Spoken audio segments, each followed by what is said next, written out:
السلام عليكم ورحمة الله وبركاته. الصلاة والسلام عليك سيدي يا رسول الله وعلى آلك وأصحابك سيدي يا حبيب الله. الصلاة والسلام عليك سيدي يا نبي الله وعلى آلك وأصحابك سيدي يا نور الله.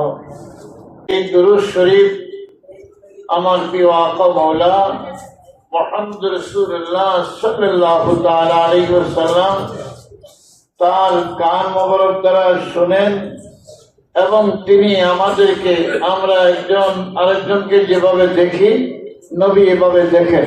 সুবহানাল্লাহ। আমার আকা মাওলা রাসূল পাক সাল্লাল্লাহু আলাইহি ওয়াসাল্লামের চোখ আমাদের চোখের মতো না, আমার প্রিয় নবীর কান আমাদের কানের মতো না। কঠোর বাড়িতে ইবাদত আসছে, সেদিনাই জিবরিল আলাইহিস সালাতু ওয়াস সালাম মেরাজের রাত্রে রাসূল পাক সাল্লাল্লাহু আলাইহি ওয়াসাল্লামের সিনা মোবারক সিনা চাঁদ যখন করলেন, করে তিনি বললেন কলবুন সাদীদুন ফীহি আইনানে তুবসুরানে ও উযুনানে তাসমানে। জিবরিল বললেন ইয়া রাসূলুল্লাহ ইয়া হাবিবাল্লাহ, আপনার কলবের মতো সহ্য, আপনার কলবের মতো সৃষ্টি জগৎ আমি আর কারো কলব দেখি না। জোরে কেন সুবহানাল্লাহ।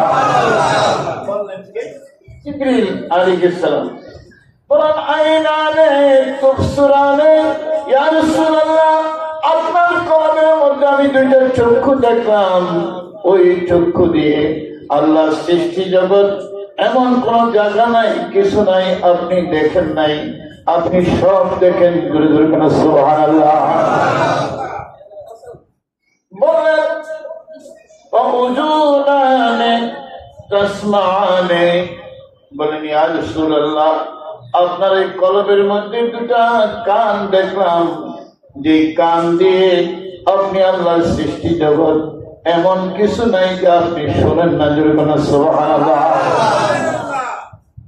তো আমাদের চোখ আর নবীর চোখ একরকম না, আমাদের কান আমার নবীর কান একরকম না।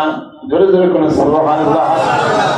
হযরত সাইয়েদনা আব্বাস রাদিয়াল্লাহু তাআলা আনহু আমার প্রিয় নবীর কনিষ্ঠ চাচা, বয়সে সমান, নবীর থেকে বড়। একদিন প্রিয় নবীর দরবারে আসবেন, এসে বলেন ইয়া রাসূলুল্লাহ আমি আপনার কাছে একটা কথা বলতে চাই, আবার বলতে মন চায় না। আমার নবী বলেন চাচা কি বলতে চান বলেন। বলি ইয়া রাসূলুল্লাহ আপনার বয়স মাত্র কয়েকদিন ছিল, ওই কয়েকদিনের কথা আপনার মনে আছে কি নাই, এই জন্য আমি বলতে যে আবার বলতে চাই না। আমার নবী বলেন চাচা আপনার যদি কথাটা মনে থাকে, আমি তো আল্লাহর নবী। জোরে জোরে সুবহানাল্লাহ। তার মানে আমারও মনে আছে, আপনি বলেন আমি শুনবো। ইয়া রাসূলুল্লাহ আপনার আম্মা আপনি কাঁদতেছিলেন না, তাই কাঁদার জন্য হাত বেঁধেছিল, দেখলাম কাঁদবেন ভাব, কিন্তু আকাশের দিকে তাকিয়ে আপনি কাঁদতেছিলেন না। এই ঘটনা আমার মনে আছে, তাই আমি বলতেছিলাম। আমার রাসূল বলেন চাচা আমি কান্নার ইচ্ছা করেছিলাম, আকাশের চাঁদ দিয়ে কয় এগো রাহমাতুল লিল আলামিন, আপনি যদি কাঁদেন আমরা সহ্য করতে পারবো না, আপনি কাঁদবেন না। আমি সেদিন চাঁদের কথায় কান্না বন্ধ করে দিয়েছি। জোরে বলেন সুবহানাল্লাহ।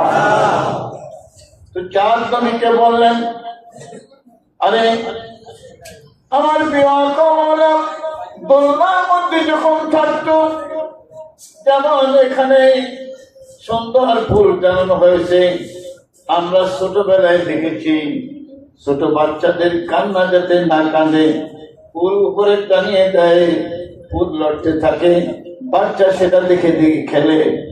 আমার প্রিয় নবী তলমার মধ্যে আছে, রসুল তার হাত চাঁদ দিকে নেয়, আকাশের চাঁদ চাঁদ দিকে যায়।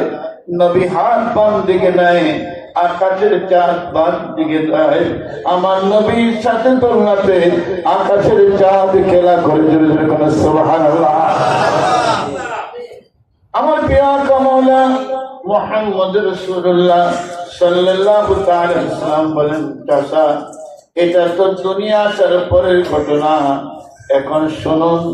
আমি যখন আমার মায়ের রেহেমের মধ্যে ছিলাম, মা আমিনার পেটের মধ্যে যখন রাসূল ছিল, রাসূল বলে, চাচা ওই আরশ আজিমের মধ্যে লামকামে আরশ আজিমের মধ্যে লৌহে মাহফুজের মধ্যে লেখা হতো, আমি আমার মায়ের পেট থেকে আমার কান দিয়ে ওই লৌহে মাহফুজের লেখার আবার শুনতাম। জোরে জোরে কোন সুবহানাল্লাহ।